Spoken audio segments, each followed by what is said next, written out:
नमस्कार विद्यार्थी मित्रांनो, लक्ष सरकारी नोकरी या एज्युकेशनल चॅनलवर आपले पुन्हा एकदा स्वागत. मित्रांनो, आज आपण पोलीस भरती 2025 साठी महत्त्वाचा प्रश्नसंच घेऊन आलोत, ज्यामध्ये 24 प्रश्न असणार जे येणाऱ्या भरतीसाठी अतिशय उपयुक्त असणार आहे, ज्याचा आपला भाग असणार आहे 5वा. या अगोदर आपण 4 भाग कव्हर केलेले आहेत. आज आपण घेत आहोत 5वा भाग. व्हिडिओ शेवटपर्यंत नक्की पाहायचा. IMP प्रश्न आपण या ठिकाणी कव्हर करणार आहोत. पुन्हा एकदा सांगतो, व्हिडिओ शेवटपर्यंत नक्की पाहायचा आहे. मी जे काही महत्त्वाचे प्रश्न सांगतो बघा, स्टार मार्क करायला सांगतो, तर ते आपल्याला स्टार मार्क देखील करून ठेवायचे आहेत, कारण येणाऱ्या भरतीमध्ये ते विचारले जाऊ शकतात. प्रश्न पहिला आहे, खालीलपैकी भारतीय संसदेचे वरिष्ठ सभागृह कोणते? पुन्हा पुन्हा रिपीट होत असतो प्रश्न बघा. तर भारतीय संसदेचे वरिष्ठ सभागृह विचारलेला आहे. तर वरिष्ठ सभागृह हे पर्याय राज्यसभा असते बघा. राज्यसभा.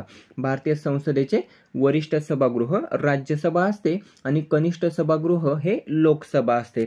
हे झालं केंद्राबाबत.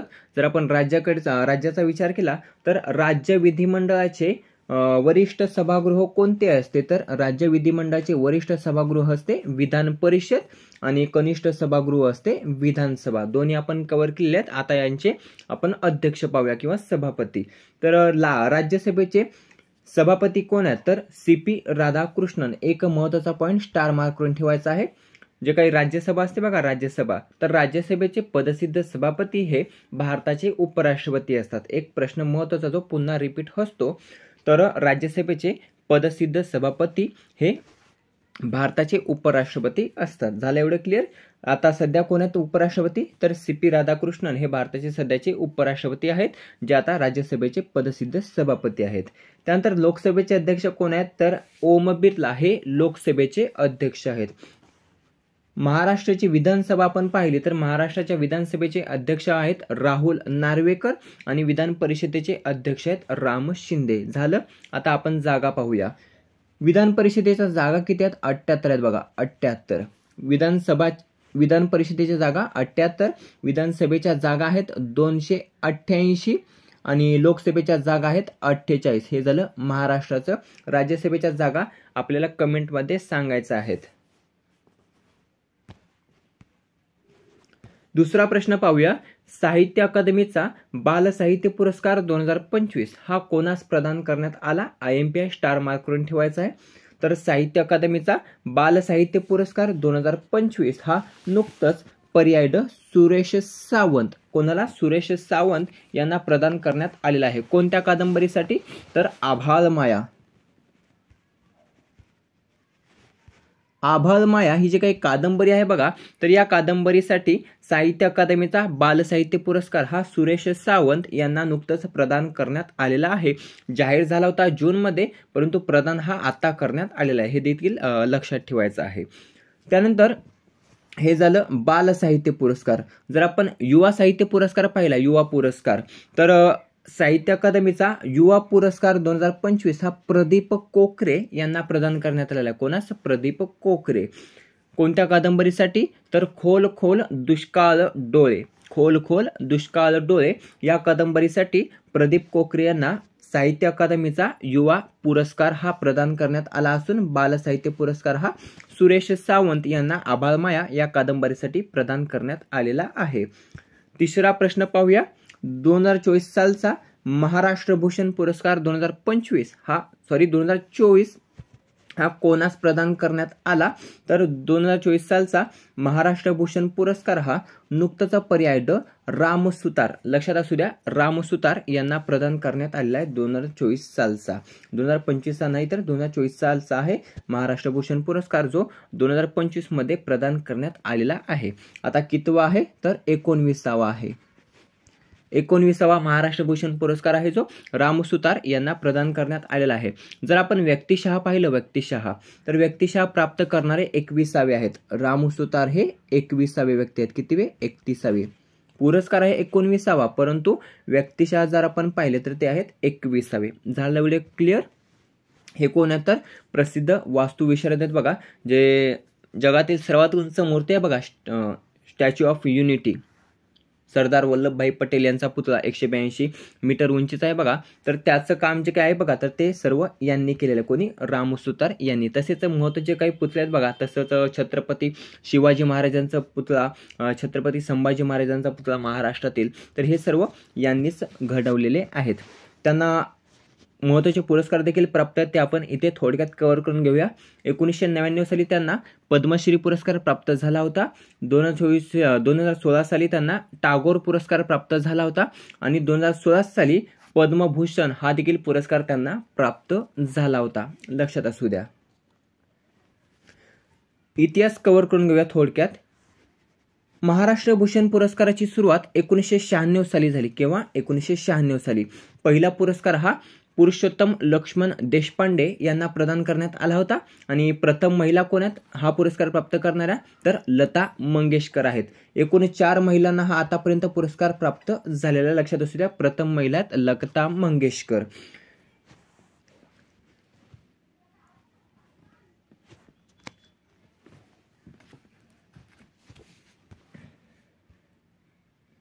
पुढचा 4था प्रश्न आहे, भारतातील कोणते शहर गुलाबी शहर म्हणून ओळखले जाते? तर भारतातील पर्याय ड जयपूर. जयपूर हे जे काही शहर आहे बघा, तर ते गुलाबी शहर म्हणून ओळखले जाते. छत्रपती संभाजीनगरला बघा 52 दरवाजांचे शहर म्हणून ओळखले जाते. 52 दरवाजांचे शहर. IMP आहेत बघा, पुन्हा पुन्हा विचारले जातात. छत्रपती संभाजीनगरला 52 दरवाजांचे शहर, त्यानंतर 7 बेटांचे शहर म्हणून मुंबईस ओळखले जाते आणि भारताचे मँचेस्टर म्हणून बघा अहमदाबादला ओळखले जाते. 4 महत्त्वाचे आहेत. पुन्हा एकदा सांगतो. 52 दरवाजांचे शहर छत्रपती संभाजीनगर, भारताचे मँचेस्टर अहमदाबाद आणि 7 बेटांचे शहर म्हणून मुंबईला ओळखले जाते. जयपूरला गुलाबी शहर म्हणून ओळखले जाते. तसेच पुण्याला बघा महाराष्ट्रातील विद्येचे माहेरघर म्हणून ओळखले जाते. विद्येचे माहेरघर. पुढचा आहे 5वा प्रश्न, सेंट्रल असेंब्ली बॉम्ब घटना खालीलपैकी कोणत्या वर्षी घडली होती? तर सेंट्रल असेंब्ली बॉम्ब घटना ही पर्याय ड 1929 साली घडली होती. किंवा 1929 साली. ज्यामध्ये भगतसिंग आणि बटुकेश्वर दत्त या दोघांनी बघा केंद्रीय विधानसभेत बघा बॉम्ब फेकले होते. केंद्रीय विधानसभेत बॉम्ब फेकले होते 1929 साली. कोणी? तर भगतसिंग आणि बटुकेश्वर दत्त. आता याचा उद्देश काय होता बॉम्ब फेकण्यामागचा? तर पब्लिक सेफ्टी बिल, जो काही पब्लिक सेफ्टी बिल होता बघा, तर यांसारख्या जाचक कायद्यांच्या निषेधार्थ आवाज उठवणे, तसेच भारतीयांच्या मनात स्वातंत्र्याची भावना निर्माण करणे हा त्यामागचा उद्देश होता. आणि त्यासाठी बघा सेंट्रल असेंब्ली बॉम्ब घटना ही 1929 साली घडली होती, जी बटुकेश्वर दत्त आणि भगतसिंग यांनी बघा केंद्रीय विधानसभेत बॉम्ब फेकून ती घडवली होती. लक्षात असू द्या. पुढचा 6वा प्रश्न आहे, भारताचे राष्ट्रगीत जन गण मन हे मूळ कोणत्या भाषेत लिहिण्यात आले आहे? तर भारताचे राष्ट्रगीत जन गण मन हे मूळ पर्याय क बंगाली भाषेत लिहिण्यात आलेले आहे. कोणत्या भाषेत? बंगाली भाषेत. त्यांना आता कोणी लिहिले आहे? तर रवींद्रनाथ टागोर यांनी लिहिलेलं आहे. रवींद्रनाथ टागोर यांनी लिहिलेलं आहे. त्यांना 1913 साली बघा नोबेल पुरस्कार प्राप्त आहे. साहित्याचा नोबेल पुरस्कार हा 1913 साली त्यांना प्राप्त आहे आणि नोबेल पुरस्कार मिळवणारे ते पहिले भारतीय व्यक्ती देखील आहेत बघा रवींद्रनाथ टागोर. एवढं क्लिअर झालं. पुढे महत्त्वाची माहिती पाहूया. मूळ शीर्षक जर आपण पाहिलं तर याचा मूळ शीर्षक आहे बघा भारत भाग्य विधाता. भारत भाग्य विधाता असं त्याचं मूळ शीर्षक आहे जनगण मनचं. 1911 मध्ये लिहिण्यात आलं होतं आणि 1911चे जे काही कोलकाता अधिवेशन होतं बघा काँग्रेसचं कोलकाता अधिवेशन, तर या कोलकाता अधिवेशनात सर्वप्रथम गायलं होतं. 1911च्या कोलकाता अधिवेशनात ते सर्वप्रथम गायलं होतं. आता गायलं कोणी होतं याचं उत्तर आपल्याला कमेंट करून सांगायचं आहे.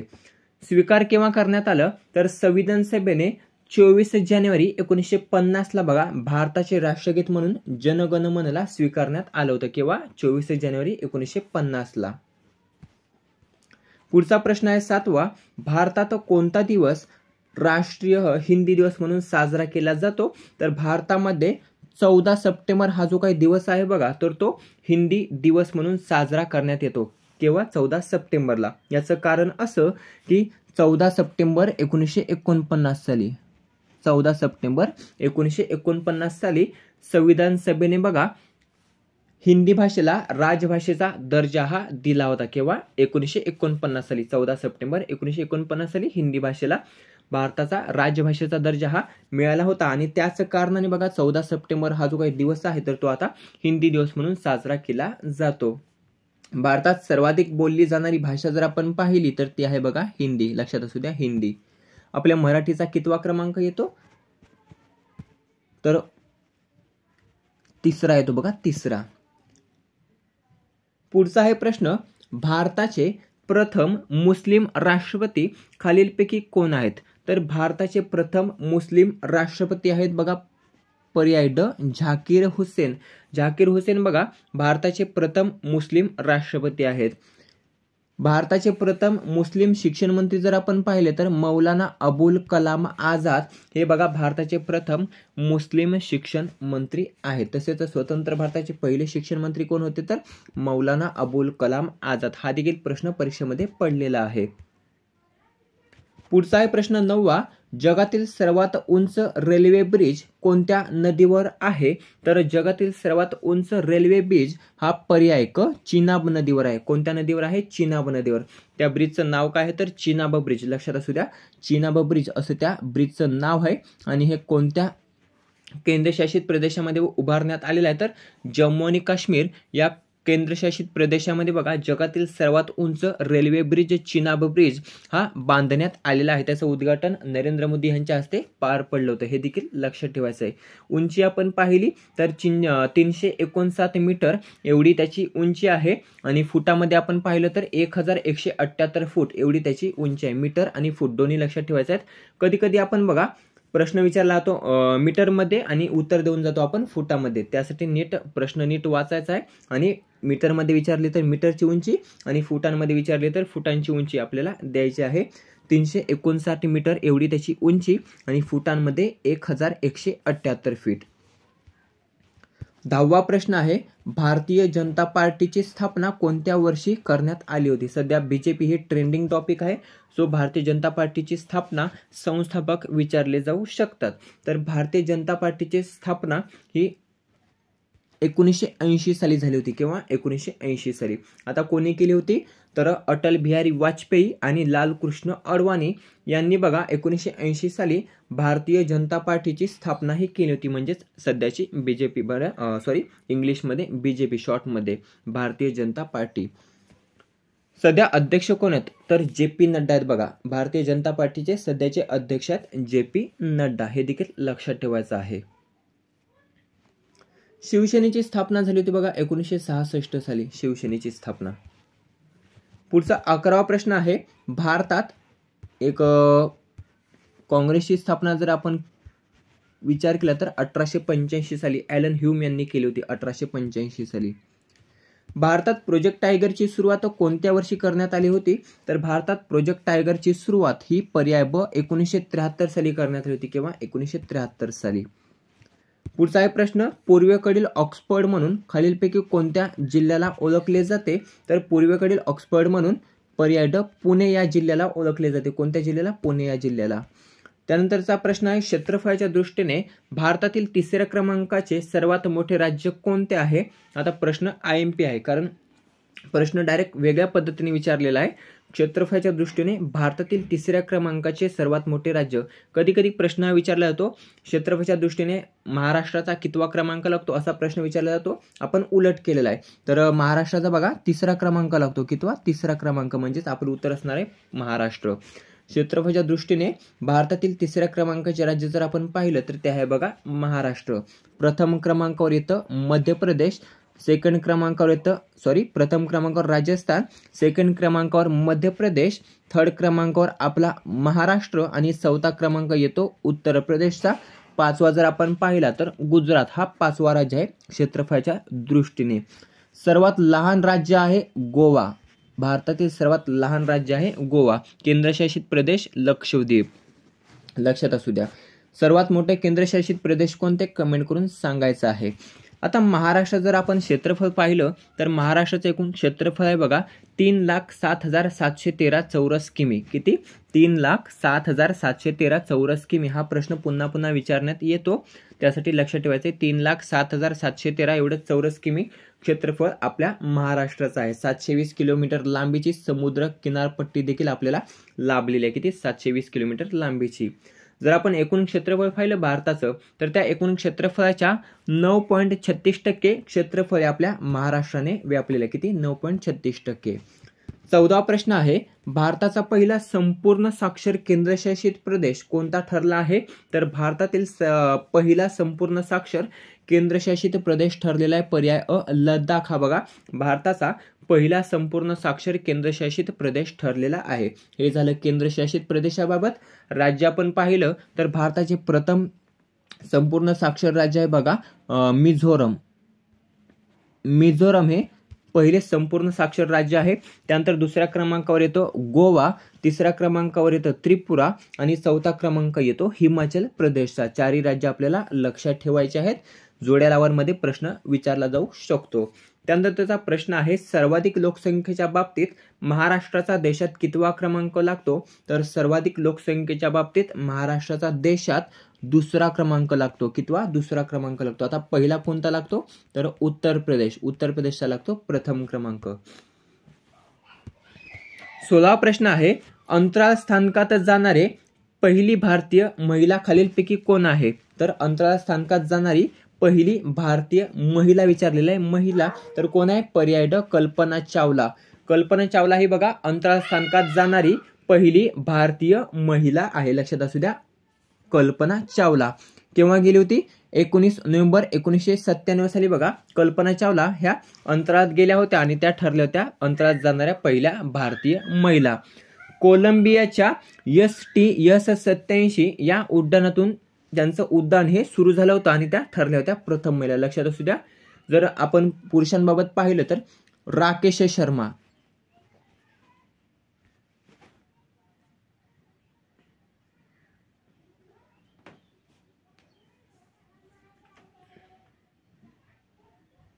सॉरी प्रश्न आपण चुकीच्या पद्धतीने घेतलेला आहे. प्रश्न बरोबर होता, आपण जरा चुकी केलेला आहे, पूर्ण करेक्शन करायचं आहे. अंतराळ स्थानकात जाणारे पहिले भारतीय कोण आहेत असा प्रश्न विचारलेला आहे. प्रश्न मी नीट वाचला नाही. तर अंतराळ स्थानकात जाणारे पहिले भारतीय कोण आहेत? तर बघा शुभांशु शुक्ला आहेत. सॉरी माफी असावी. शुभांशु शुक्ला हे अंतराळ स्थानकात जाणारे म्हणजेच स्पेस स्टेशनवर जाणारे पहिले कोण आहेत? तर शुभांशु शुक्ला आहेत बघा. शुभांशु शुक्ला लक्षात असू द्या. आणि त्यानंतर अंतराळ स्थानकात प्रयोग करणारे पहिले जर भारतीय विचारले तर त्यांचं उत्तर देखील असणार आहे शुभांशु शुक्ला. हे आपल्याला खोडायचं आहे. लक्षात असू द्या. अंतराळ स्थानकात जाणारे पहिले भारतीय शुभांशु शुक्ला आहेत. अंतराळात जाणारे पहिले भारतीय कोण आहेत? राकेश शर्मा आहेत. त्यानंतर अंतराळात जाणारी पहिली महिला विचारली महिला तर कल्पना चावला हे उत्तर असणार आहे. लक्षात असू द्या. अंतराळ स्थानकात जाणारे शुभांशु शुक्ला प्रथम, अंतराळात जाणारे दुसरे हे देखील लक्षात ठेवायचं आहे. अंतराळात जाणारे दुसरे, अंतराळ स्थानकात जाणारे पहिले. अंतराळात जाणारे पहिले कोण आहेत? राकेश शर्मा. केव्हा गेले होते जर विचारलं तर 1984 साली गेले होते बघा सोयुज T11 अंतराळ यानातून. आणि कल्पना चावला 1997 साली गेल्या होत्या STS-87 यातून. पुढचा 17वा प्रश्न आहे, निवडणूक प्रचार केव्हा थांबविला जातो? तर निवडणूक प्रचार हा 48 तास अगोदर किंवा 48 तास अगोदर थांबवला जातो. मतदानाच्या 48 तास अगोदर. पुढचा 18वा प्रश्न आहे, अजिंठा लेणी कोणत्या नदीकाठी आहेत? तर अजिंठा लेणी ह्या पर्याय क वाघोरा नदी या नदीकाठी आहेत बघा अजिंठा लेणी. महाराष्ट्रातील बघा जागतिक वारसा स्थळचा दर्जा त्यांना प्राप्त आहे. अजिंठा लेणीला जागतिक वारसा स्थळाचा दर्जा हा प्राप्त आहे. केव्हा प्राप्त झाला होता? तर 1983 साली अजिंठा लेणीला बघा जागतिक वारसा स्थळाचा दर्जा हा प्राप्त झाला होता. स्थान जर आपण पाहिलं तर सातमाळा टेकड्यांमध्ये आहे. सातमाळा टेकड्यांमध्ये कोठे? तर छत्रपती संभाजीनगर येथे. 19वा प्रश्न आहे, राज्यपालांचे पद रिकामे झाल्यास ते पद कोण सांभाळते? तर राज्यपालांचे पद रिकामे झाल्यास ते पद हे पर्याय क उच्च न्यायालयाचे मुख्य न्यायाधीश सांभाळत असतात. कोण?